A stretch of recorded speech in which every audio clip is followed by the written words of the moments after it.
Thank you. Deputy Pringle.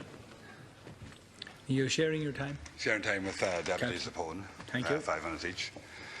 Thanks for the opportunity to contribute to the discussion today. We can't really call it a debate because there's actually nothing happening here. We'll talk to the air and it'll fizzle out at 6:30 and that'll be the end of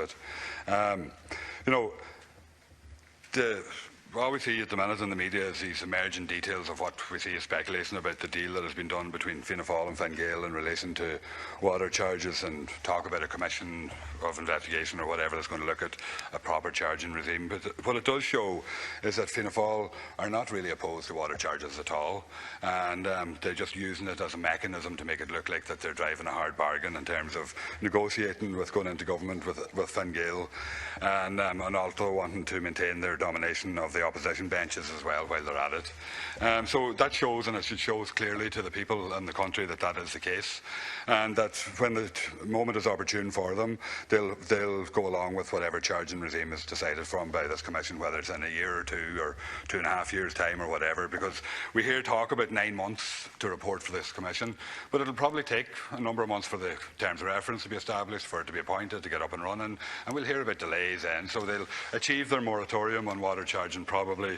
stretch it out to maybe 18 months or 2 years, and Fine Gael will go along with that nicely as well, and that will deal with that issue. But we'll ultimately come back to the fact that water taxes are going to be charged again on citizens across the country.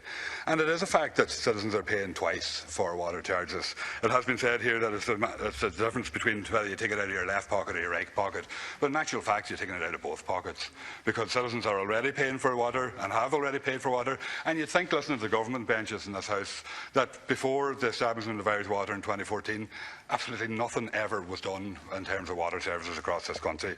We hear about the 34 plants that have been built by Irish Water.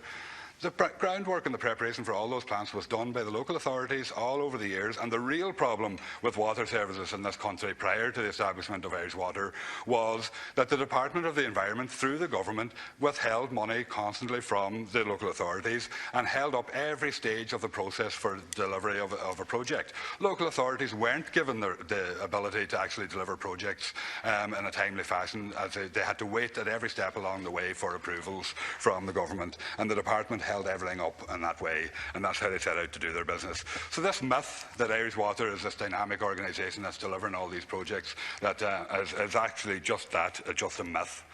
And the detail about the water charging and the water taxes that they're levying on people, that doesn't even pay for the cost of actually sending out the bills. So that is not financing the water services in this country, and won't finance it anyway in the future.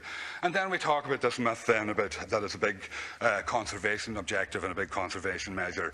Well, I worked in water services for 16 years before coming into this House, and the only way to target and to conserve water is through a district metering programme, where you're metering the actual mains themselves. And it's okay, you get to a system where you have bells and whistles on it when you have a meter on every house, but you're not targeting where the real losses are, and it's been done just simply to dress it up as if this is the consumer's problem, this is a citizen's problem, that they're wasting water by having a bath every day, or maybe we should get down to the level of saying, well, actually you only need 2 cups of tea a day, so you shouldn't be boiling your kettle for any longer than that either.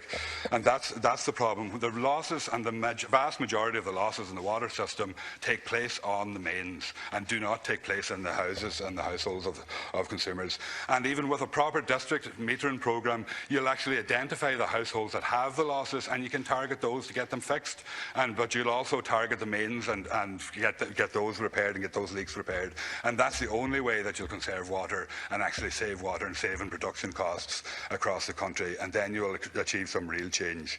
But to say here that the local authorities were the cause of the malaise in the whole water system and Irish Water is going to solve all that is disingenuous, and it's not the reality of the situation, and the government benches have to come to terms with that. And I know that this deal will only put off the campaign against the water tax for a couple of years, but that's okay, because the campaign will be ready to go whenever the Fianna Fáil decide that they're going to levy the charges again.